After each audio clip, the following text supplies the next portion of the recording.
नमस्कार दोस्तों, ocean network में आपका स्वागत है। आज बात करेंगे प्रधानमंत्री नरेंद्र मोदी की फ्रांस यात्रा की। और इस यात्रा पर फिर से जैसे उनकी अमेरिका की जो स्टेट विजिट हुई थी, उसी तरीके से फ्रांस की उनकी यात्रा पर भी पूरी दुनिया की निगाहें टिकी हुई हैं। और जो हमारे आस पड़ोसी हैं, उनकी तो कुछ ज़्यादा ही बारीक निगाह है, क्योंकि जिस तरीके से हमने अमेरिका से हमारी ज़रूरतों के तमाम साजो सामान खरीदने के समझौते किए हैं, अत्याधुनिक टेक्नोलॉजी ट्रांसफ़र करने के भी, उसको लेकर के भी तमाम तरह की टीका टिप्पणियाँ आई थी। और हमारे पड़ोसियों की कुछ ज़्यादा ही बढ़ चढ़ कर के चिंताएं सामने आई थी। पाकिस्तान ने तो एक चिट्ठी लिख दी थी अमेरिका को कि साहब, जो कुछ चल रहा है आजकल अमेरिका और भारत के बीच में, तो उससे हमारी चिंताएं बढ़ गई हैं। और चीन को तो जाहिर है ये चीज़ें पसंद आएंगी ही नहीं। तो वो तो विजिट हो चुकी है, जिसकी आज तक चर्चा चल रही है कि प्रधानमंत्री नरेंद्र मोदी को जो वार्म वेलकम मिला है जो बाइडेन दंपत्ति की तरफ से व्हाइट हाउस में भी और ओवरऑल भी, वैसा दुनिया के अन्य राष्ट्र प्रमुखों को अब तक नसीब नहीं हुआ है। और 2 बार वहाँ की पार्लियामेंट को संबोधित करके एक रिकॉर्ड तो कायम कर ही चुके हैं नरेंद्र मोदी। इसलिए अब जब वो फ्रांस की यात्रा पर जा रहे हैं और फिर से इस बात की चर्चा है, बल्कि लगभग पुष्टि हो चुकी है कि वो नेवी के लिए 26 राफेल खरीदने वाले हैं, उस पर दस्तखत करने वाले हमारी गवर्नमेंट दसा कंपनी के साथ में। और कुछ और जो ज़रूरी है हमारी सेनाओं के लिए, उसकी मजबूती के लिए, रक्षा सुरक्षा की ज़रूरतों की पूर्ति के लिए, वो भी वहाँ पर होने वाला है। कुल मिलाकर के 96,000 करोड़ के समझौतों पर हस्ताक्षर होने वाले हैं। मेरे साथ बहुत ही आपके जाने पहचाने मेजर जनरल एसपी सिन्हा साहब जुड़ रहे हैं, जो न केवल भारतीय सेना की ज़रूरतों के बारे में बहुत अच्छे तरीके से जानते हैं, बल्कि जो जियो पॉलिटिक्स है उसके भी महीन जानकार हैं। तो सिन्हा साहब को जोड़ लेते हैं और फिर प्रधानमंत्री की इस प्रस्तावित यात्रा पर चर्चा को आगे बढ़ाते हैं। सिन्हा साहब, बहुत स्वागत है। नमस्कार। भारत माता की जय हो। सिन्हा साहब, सबसे पहले तो ये बताइए कि प्रधानमंत्री नरेंद्र मोदी की जो फ्रांस की विजिट होने वाली है, ये कितनी अहम है और कौन सी उपलब्धियां इस विजिट में भारत के लिए रहने वाली हैं? देखिए, ये बहुत ही ऐतिहासिक विजिट साबित होगा। जो दोस्ती 1998 जनवरी में स्ट्रेटेजिक पार्टनरशिप के तहत हुई थी, उस समय इंदर कुमार गुजराल जी प्रधानमंत्री थे, वो दोस्ती का जो बीज बोया गया था वो आज बहुत बड़ा पेड़ बन गया है, उसमें बहुत फल हो गए हैं और ये पेड़ और विशाल रूप लेगा, ये मेरा पूर्ण विश्वास है। ये ऐतिहासिक इतिहास इसको याद रखेगा मोदी जी के इस विजिट को, कि जिस तरह से ये जो स्ट्रेटेजिक पार्टनरशिप डेवलप होगी, जिस तरह से मैत्री आगे बढ़ेगी, जिस तरह से दोनों राष्ट्र एक दूसरे के हित में आगे बढ़ेंगे और कुछ पब्लिक डोमेन में आएगा और कुछ पब्लिक डोमेन में नहीं आएगा, पर्दे के आगे पर्दे के पीछे कुछ बातचीत होगी, लेकिन ओवरऑल दोनों देश के लिए ये ऐतिहासिक विजिट साबित होगा, ये सच है। अब मैं आता हूं कि मोदी जी क्यों जा रहे हैं वहां पे। माननीय प्रधानमंत्री जी प्रेसिडेंट फ्रांस मिस्टर मैक्रोन के इनविटेशन पे जा रहे हैं फ्रांस। और किस लिए जा रहे हैं? बैस्टिल डे परेड को अटेंड करने। मोदी जी दूसरे प्रधानमंत्री होंगे जो बैस्टिल डे परेड को फ्रांस में अटेंड करेंगे। माननीय मनमोहन सिंह जी ने 2009 में अटेंड किया था और हिंदुस्तान के दूसरे प्रधानमंत्री होंगे जो बैस्टिल डे परेड अटेंड करेंगे। अब आपके दर्शकों को मैं बताना चाहता हूं, क्योंकि हमने सैनिक स्कूल में इतिहास बहुत अच्छी तरह से हमने पढ़ाई की है, तो बैस्टिल डे है क्या? बैस्टिल डे फ्रेंच रिवॉल्यूशन का प्रतीक है, राजतंत्र को फेंक के प्रजातंत्र के मार्ग पे चलने का प्रतीक है। बैस्टिल एक किला था फ्रांस में जिसमें मिलिट्री फोर्ट्रेस था, सेना रहती थी अंदर और पॉलिटिकल प्रिजनर्स को वहां रखा जाता था और वो राजतंत्र का प्रतीक था। 14 जुलाई 1789 में 1789 में फ्रेंच रिवॉल्यूशन हुआ और पूरे राजतंत्र को उठा के फेंक दिया गया। तो ये जो बैस्टिल डे परेड होता है उसी के सम्मान में ये हर एक साल 14 जुलाई को मनाया जाता है। और एक बिंदु मैं ऐड करना चाहूंगा कि एक अनोखा चीज हुआ है इस बार कि इस बैस्टिल डे परेड में, परेड तो उनका है, लेकिन बैस्टिल डे परेड में arm forces, Indian arm forces की कंटिजेंट होगी और जिसमें जो एयरफोर्स कंटिजेंट है उसको लीड करेगी एक महिला हेलीकॉप्टर पायलट। ये कितनी बड़ी बात है, एक महिला हेलीकॉप्टर पायलट लीड करेगी अपने एयरफोर्स कंटिजेंट को। अब मैं आना चाहता हूं इस बात पे कि सबसे पहले समझती कि दोस्ती क्यों होती है, दोस्ती दो देशों में या दो लोगों में दोस्ती क्यों होती है, जब देखते हैं कि दोनों के लिए विन विन सिचुएशन है, दोनों के लिए दोस्ती लाभप्रद है। तो इसके लिए जरूरी कि समझा जाए कि जियो स्ट्रेटजी इंपॉर्टेंस फ्रांस का क्या है, क्योंकि सब खेल है जियो स्ट्रेटजी का। फ्रांस इंडो पैसिफिक में एक बहुत महत्वपूर्ण रोल अदा कर सकता है। तो हम यदि चाइना की बात करें, हम क्वाड के सदस्य तो हैं ही, लेकिन हम चाइना की बात करें तो यदि फ्रांस और हिंदुस्तान सेम पेज पे आ जाते हैं और इंडो पैसिफिक में हम मसल फ्लेक्सिंग करते हैं, शक्ति का प्रदर्शन करते हैं, तो मेरा ख्याल है काफी हद तक एक बहुत कड़ा संदेश जाएगा चीन को।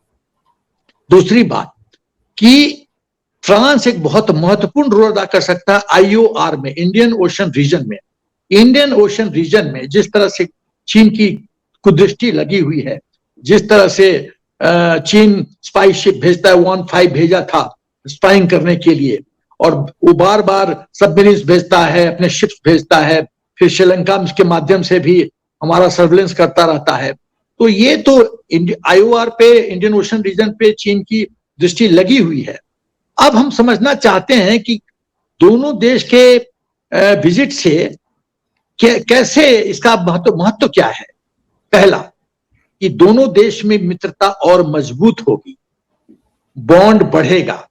और सबसे बड़ी बात जो मैं कहना चाहता हूं कि आज की तारीख में जिस तरह से आर्सन हुआ फ्रांस में और जो मुस्लिम नौजवान मारा गया था, उसके वजह से कहीं ना कहीं प्रेसिडेंट मैक्रोन की जो छवि है फ्रांस के अंदर और फ्रांस के बाहर, उसमें गिरावट हुई है।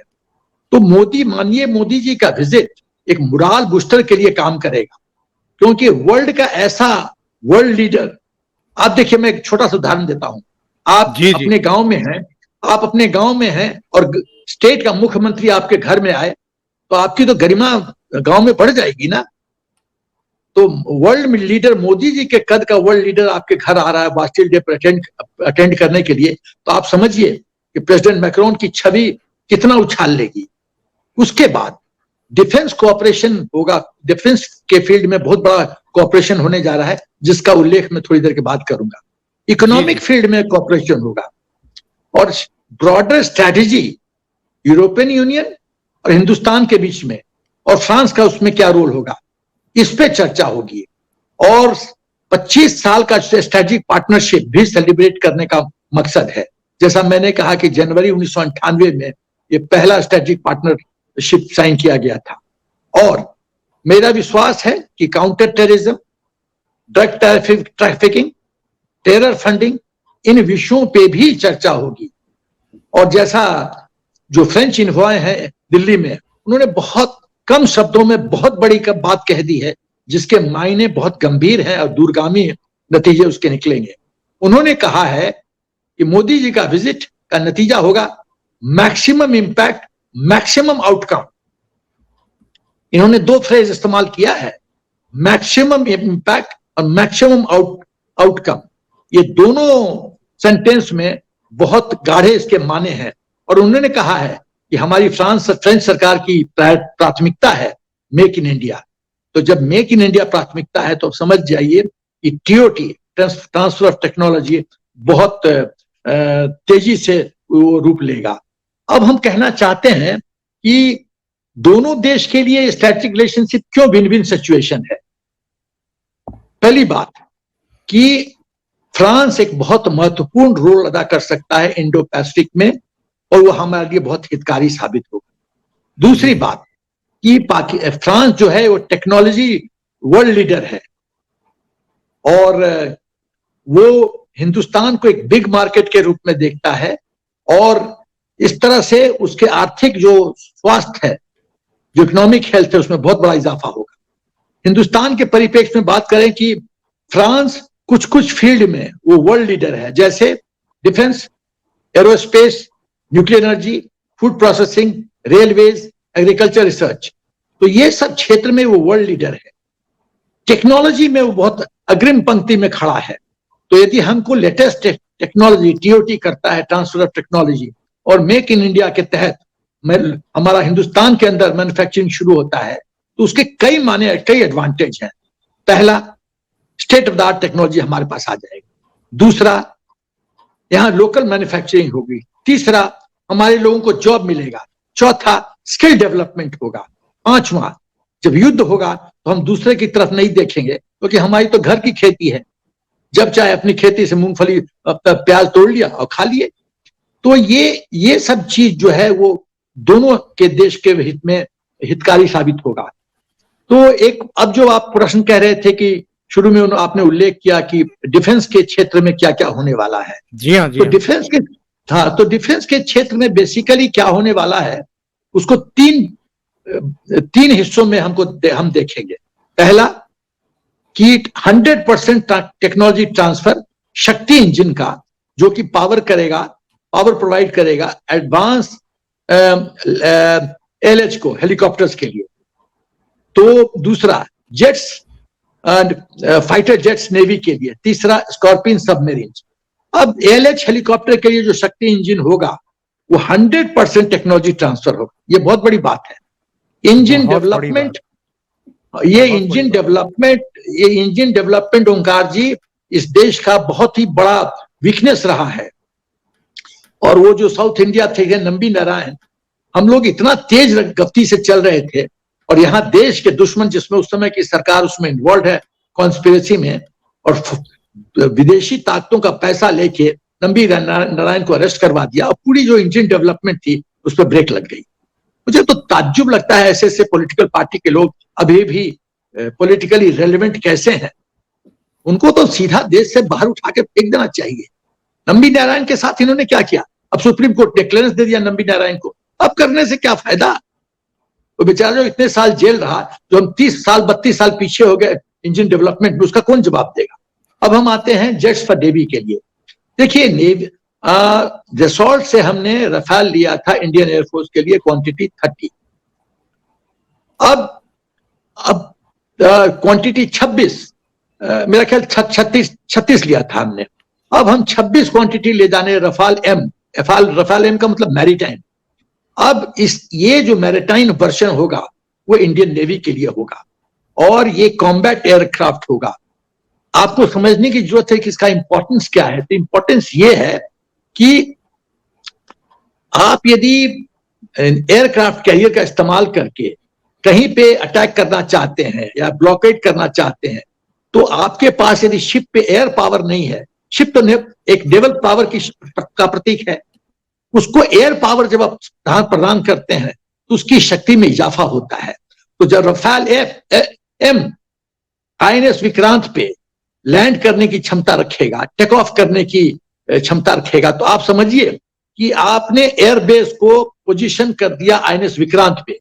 इसका मतलब है कि जब भी आईएनएस विक्रांत दुश्मन के टेरिटरी के से दूर, उसके ईजेड से बाहर अपने आप को पोजीशन कर देता है, तो एयर पावर, नेवल पावर दोनों आपके लिए अवेलेबल है। और हमारे पास आज की तारीख में 2 एयरक्राफ्ट कैरियर है। तो इससे बहुत बड़ा फायदा ये होगा कि हम अपने सी में अपना मसल फ्लेक्सिंग करेंगे, और हमारा इंडियन ओशन रीजन में ये बहुत गेम चेंजर साबित होगा। और जैसे आपको एक जमाने में याद होगा कि हमने पाकिस्तान का 71 वॉर में ब्लॉकेड किया था, ऐसे यदि हम ऑपरेशन करना चाहते हैं तो ये बहुत बड़ा गेम चेंजर साबित होगा। तो अब आते हैं ये स्कॉर्पियन सबमरीन पे। स्कॉर्पियन सबमरीन की जो बातचीत चल रही है, इसके 2 हिस्से हैं। पहला कि हम ऑलरेडी मैगाजोन डॉकयार्ड MDL में हमने 5 सबमरीन बना रखा है, एक और बनने के मार्ग दिशा में है, और उम्मीद है कि जनवरी 2024 तक वो भी इन्वेंट्री में आ जाएगा इंडियन नेवी के। लेकिन हम पैरेलल, सरकार सोच रही है कि पैरेलल मैन्युफैक्चरिंग करो ताकि लेटेस्ट टेक्नोलॉजी के साथ ये MDL में मैन्युफैक्चर किया जाए। और इसका महत्व इसलिए है कि 7 रशियन ओरिजिन सबमरीन जो है वो रिटायर करने वाले हैं, क्योंकि उनका सर्विस लाइफ खत्म हो रहा है। और तो यदि एक और बिंदु है कि नए सबमरीन बनने की बात चल रही है और प्रोग्रेस में है अंडर प्रोजेक्ट 75I, बट उसमें थोड़ा डिले हो रहा है। तो जो MDL की जो अभी प्रोडक्शन कैपेसिटी है उसमें ऑगमेंट करके यदि हम फ्रांस का सपोर्ट लेके सबमरीन बनाते हैं तो समझ जाइए कि बहुत बड़ा ये टर्निंग पॉइंट होगा इंडियन नेवी के अपने जो कॉम्बैट इफेक्टिवनेस उसके में। इस परिप्रेक्ष्य में मैं कहना चाहूंगा कि हमारे पास सबमरीन क्या है। सबमरीन वो सिस्टम है, प्लेटफॉर्म है। सब मरीन मतलब पानी के नीचे जो रहने वाला जो वेपन प्लेटफॉर्म है, इक्विपमेंट प्लेटफॉर्म है, उसको सबमरीन बोलते हैं। सबमरीन के कई स्वरूप हैं, SSN सबमरीन न्यूक्लियर, और सबमरीन डीजल पावर्ड, और SSBN सबमरीन बैलिस्टिक मिसाइल। जी। जो सबमरीन डीजल ऑपरेटेड होता है वो तो डीजल ऑपरेटेड हो गया, लेकिन जो न्यूक्लियर पावर इस्तेमाल करता है उसकी कैपेसिटी पानी के अंदर रहने के लिए बहुत ज्यादा होती है डीजल के कंपैरिजन में। तो SSN जो होता है वो न्यूक्लियर पावर्ड होता है और ज्यादा पानी के नीचे रह सकता है। SSBN जो है वो आर्म्ड वर्जन है सबमरीन का, सब surface ballistic nuclear. That means वो सबमरीन न्यूक्लियर पावर्ड है और बैलिस्टिक मिसाइल भी उसके पास है, तो वो सबसे खतरनाक माना जाता है। तो आज की तारीख में हिंदुस्तान में जो SSBN है वो करीब 2 है मान के चलिए। बाकी आगे क्या हो रहा है उसके बारे में मैं टिप्पणी नहीं करूंगा क्योंकि गोपनीय बात है, बट 2 हमारे पास है, अरिहंत और अरीघाट। और यदि चाइना की हम बात करें तो चाइना के पास SSBN है 6 और SSN है 6, तो चाइना के पास 12 है, हमारे पास 2 है। बाकी देशों की बात करें तो US में 67 है सबमरीन्स, और रशिया में 31 है, चाइना में 12 है, UK में 10 है, फ्रांस में 9 है, और हिंदुस्तान के पास जैसे मैंने कहा 2 है। अब न्यूक्लियर ये सबमरीन क्यों इतना खतरनाक है, क्यों गेम चेंजर साबित होगा? एक सबमरीन कई शिप्स के लिए बहुत ही घातक साबित हो सकता है, क्योंकि सबमरीन को लोकेट करना, उसके मूवमेंट को जानना और उसका काउंटर डेवलप करना थोड़ा सा डिफिकल्ट टास्क है। इसीलिए मेरी अपनी सोच है कि हमको कम से कम 15-16 न्यूक्लियर SSBN 15-16 हमारे पास होना चाहिए। मैं जानता हूं कि कुछ लोग बोलेंगे कि तो बहुत बड़ी आप जिज्ञासा प्रकट कर रहे हैं, लेकिन देखिए जब तक सुपीरियरिटी 10-1 नहीं होगा या 5-1 नहीं होगा तब तक हम पूरी तरह से सुरक्षित नहीं है। तो ये सब बिंदु तो गेम चेंजर साबित होगा ही। उसके बाद मैं कह रहा हूं कि जो एग्रीमेंट होने, एक हमारे फ्रांस के साथ एग्रीमेंट है, वो एग्रीमेंट है कि दोनों देश रेसिप्रोकल बेसिस पे एक देश के दूसरे देश के मिलिट्री फैसिलिटीज को इस्तेमाल करने के एग्रीमेंट हो रखी है। तो यदि ऐसा है ओमकार जी, तो आप समझिए कि यदि स्थिति बिगड़ती है और हम चाइना के लिए एडिशनल फ्रंट खोलना चाहते हैं तो फ्रांस के माध्यम से हम अपने मिलिट्री एसेट्स को वहां डिप्लॉय करके चाइना के लिए दूसरा फ्रंट खोल सकते हैं, और हम उसको इंडो पैसिफिक में चुनौती दे सकते हैं, अटलांटिक में चुनौती दे सकते हैं।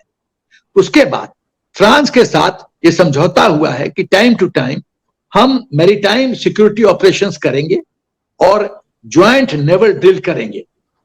एक और बिंदु कि ये भी बातचीत हुई है, समझौता हुआ है कि को डेवलप होगा कॉन्स्टलेशन ऑफ सैटेलाइट्स। उस सैटेलाइट्स का मकसद क्या होगा कि इंडियन ओशन रीजन को पूरी तरह से मॉनिटर किया जाए, क्योंकि चाइना की कुदृष्टि बहुत दिनों से इंडियन ओशन रीजन पे है।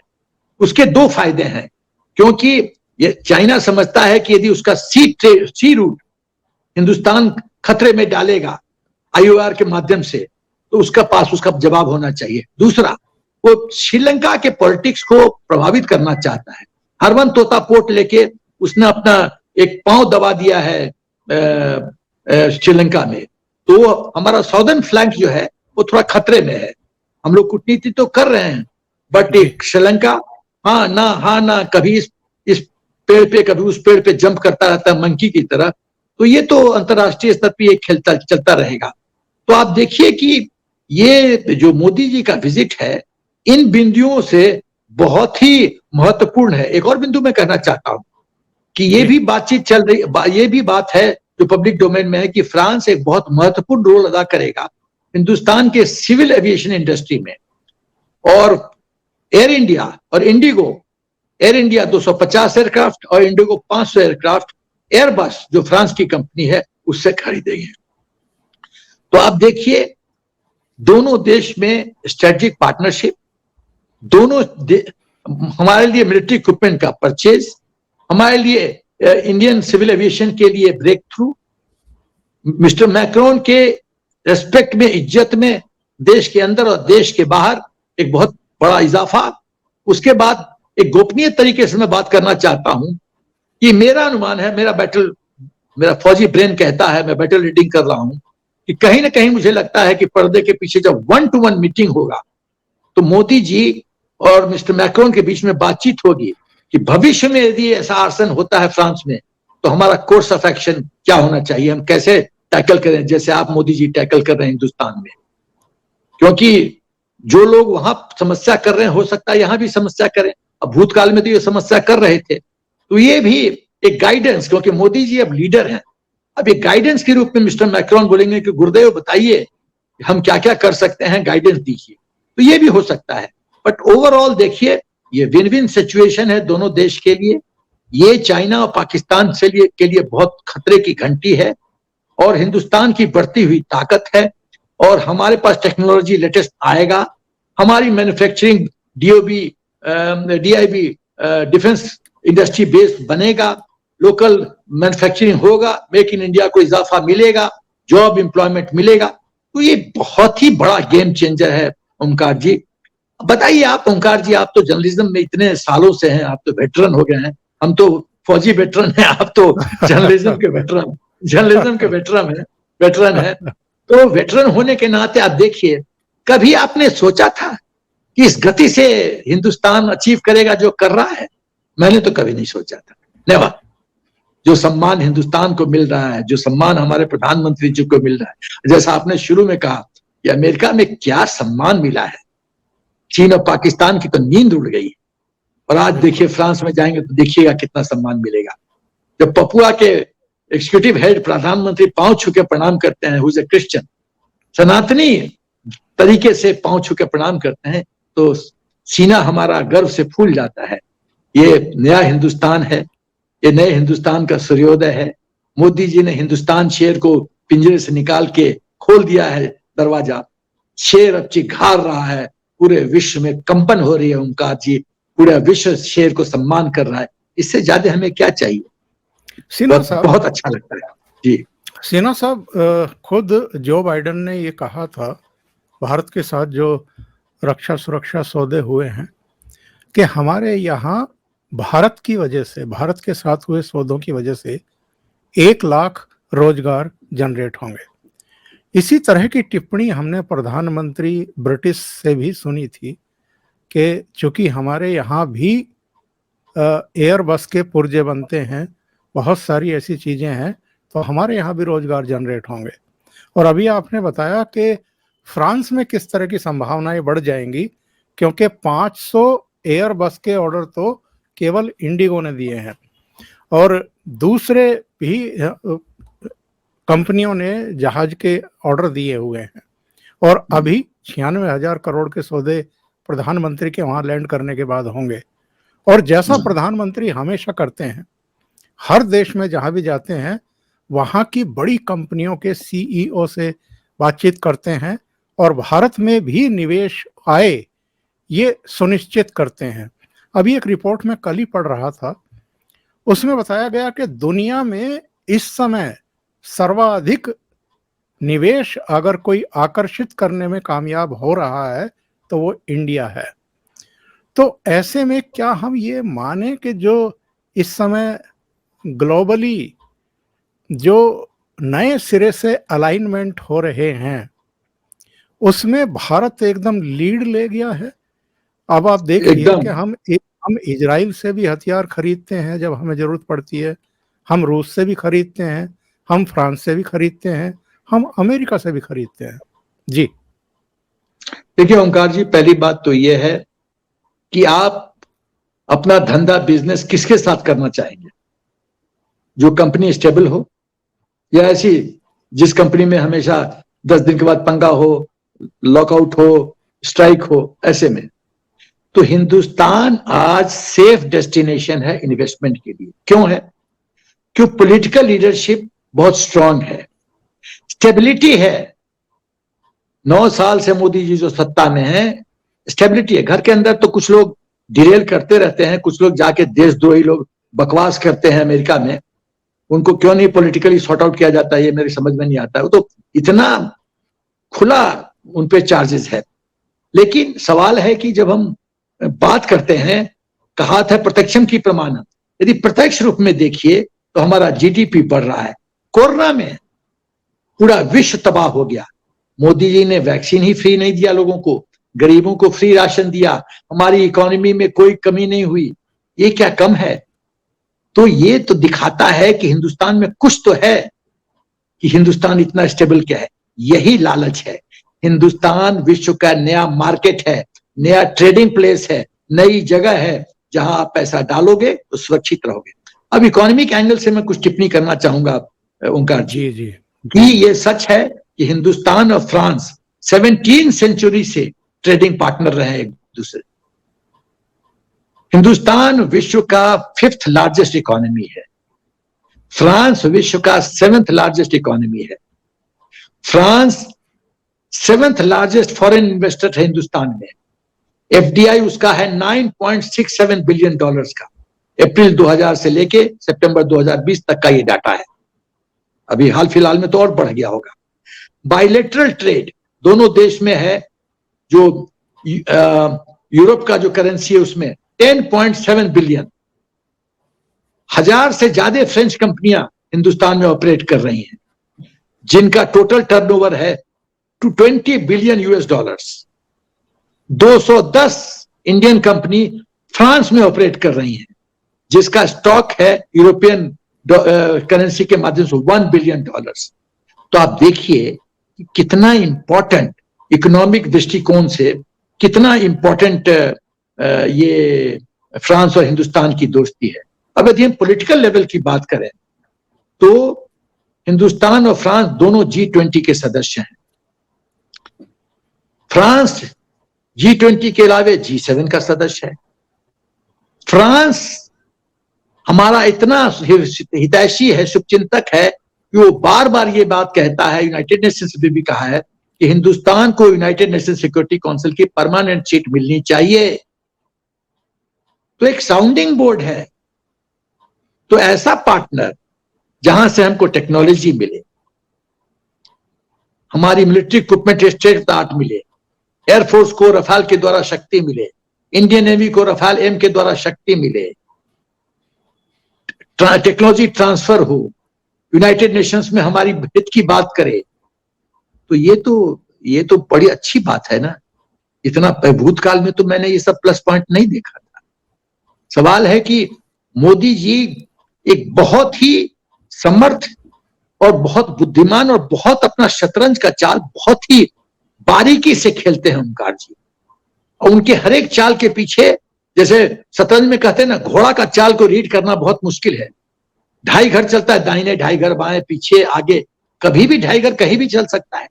मोदी जी क्या चाल चलेंगे, उसके क्या माने होंगे, ये मोदी जी के ही ब्रेन में होता है। कुछ लोग समझते हैं, 5-10%, 90% लोग को समझ में नहीं आता है। तो जिस तरह से मोदी जी ने अमेरिका को हिंदुस्तान के पक्ष में अपनी दोस्ती बनाई है, फ्रांस के साथ कर रहे हैं। अब देखिए कितना बैलेंसिंग फैक्टर कर रहे हैं। रूस को और अमेरिका को बैलेंस करना क्या ये आसान बात है ओंकार जी? दोनों एक दूसरे के दुश्मन है। यूक्रेन वॉर के परिप्रेक्ष्य में बैलेंस करना कूटनीति के आसान था, लेकिन उन्होंने कहा, मिस्टर पुतिन को कहा, this is not era of war, negotiation ही एक रास्ता है। तो आप देखिए कि मिस्टर पुतिन भी लोहा मानते हैं मोदी जी का, मिस्टर बाइडेन भी मानते हैं, मिस्टर मैक्रोन भी मानते हैं।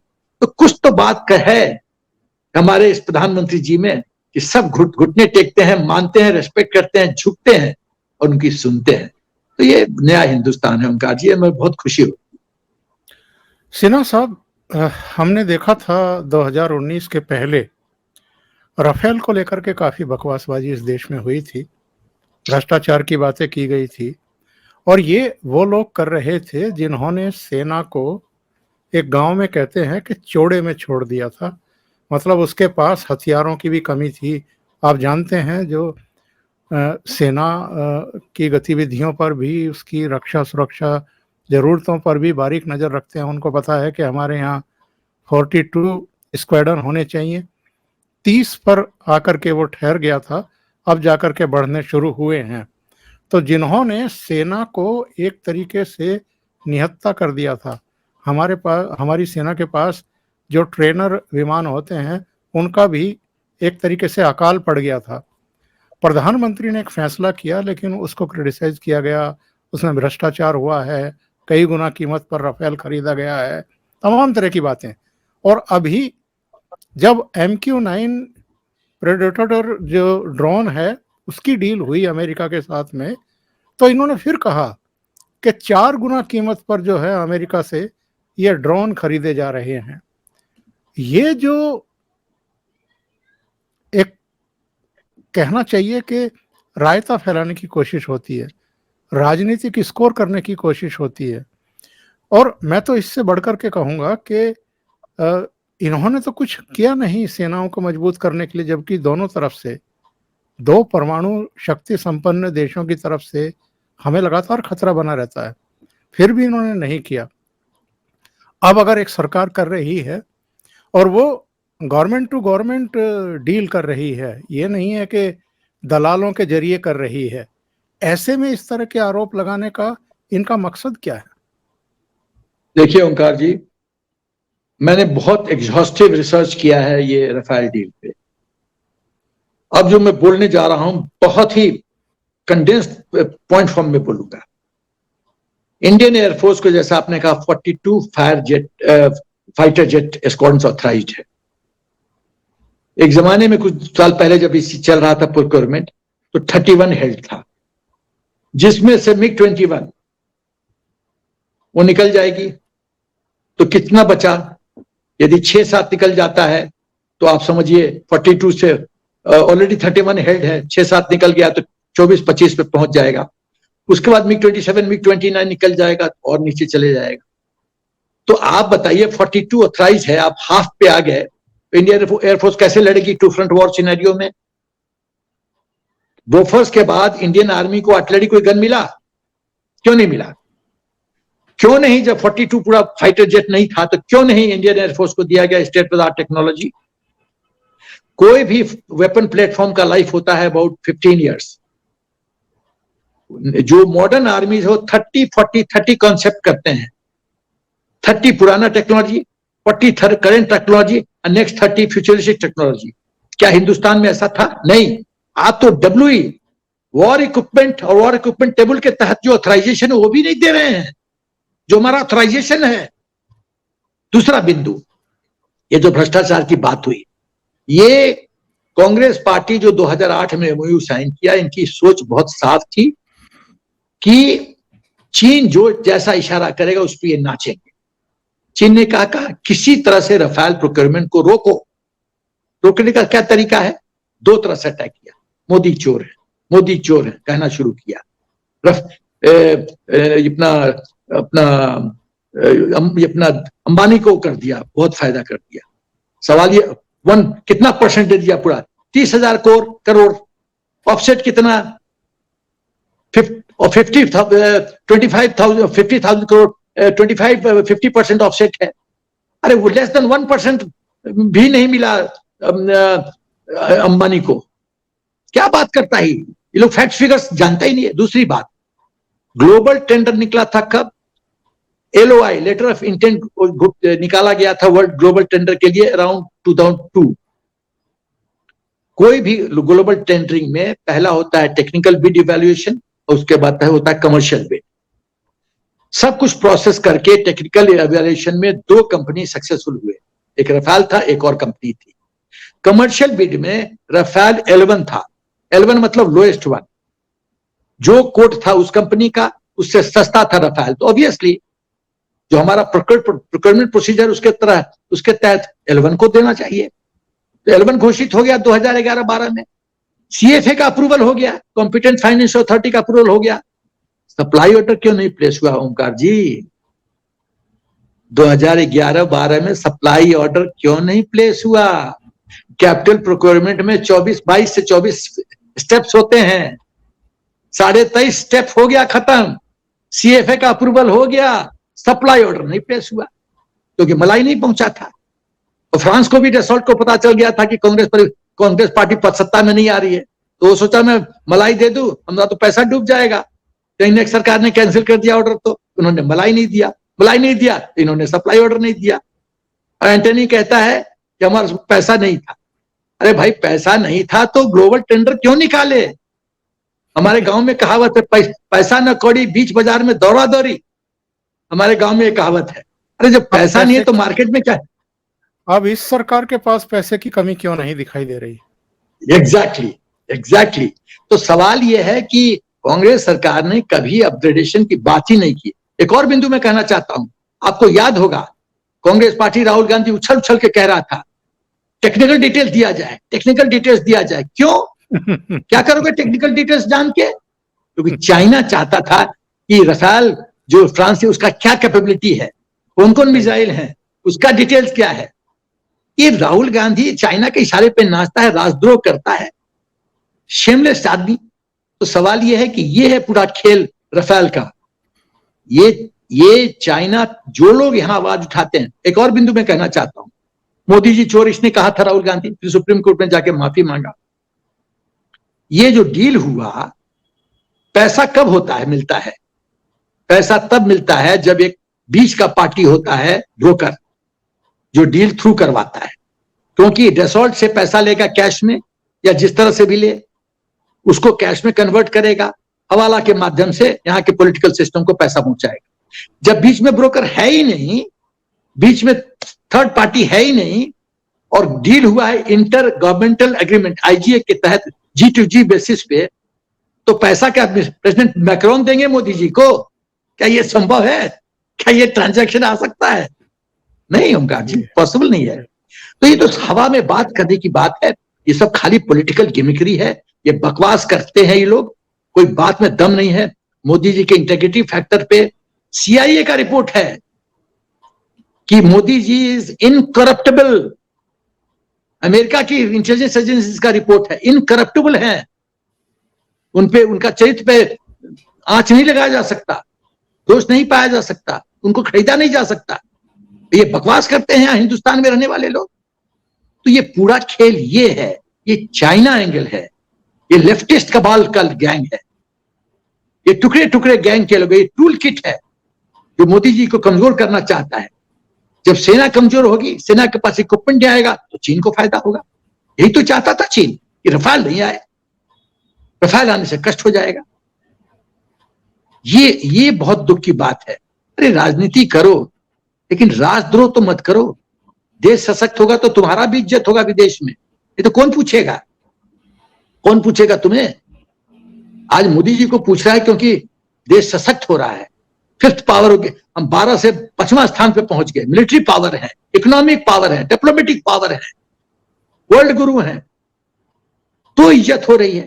आप किसी फॉरेनर से बात कीजिए, NRI जो है, छाती फूला हुआ है उनका गर्व से, you are Indian, oh please come, ऐसा होता है। पहले क्यों नहीं होता था? इसका श्रेय किसको जाता है? मोदी जी को जाता है। इनको पेट में दर्द होता है, ये नहीं चाहते हैं कि कुछ अच्छा हो। जो लोग बालाकोट एयर स्ट्राइक पे सवाल उठा सकते हैं, POK सर्जिकल स्ट्राइक पे सवाल उठा सकते हैं कि खाली कौवा मारा था, जो लोग chief of army staff general Rawat को सड़क का गुंडा कह सकते हैं, उससे क्या एक्सपेक्ट करते हैं? तो ये बहुत बड़ा षड्यंत्र है और मुझे दुख लगता है कि हिंदुस्तान की पॉलिटिकल सिस्टम में कुछ इतनी कमजोरी है कि ऐसे ऐसे लोग फिर भी सरवाइव कर रहे हैं पॉलिटिकल सिस्टम में, और पॉलिटिकल सिस्टम से क्यों नहीं बाहर हुए 24 घंटे के अंदर, ये मेरे समझ के बाहर की बात है। ये सांप भारत माता को डस रहे हैं,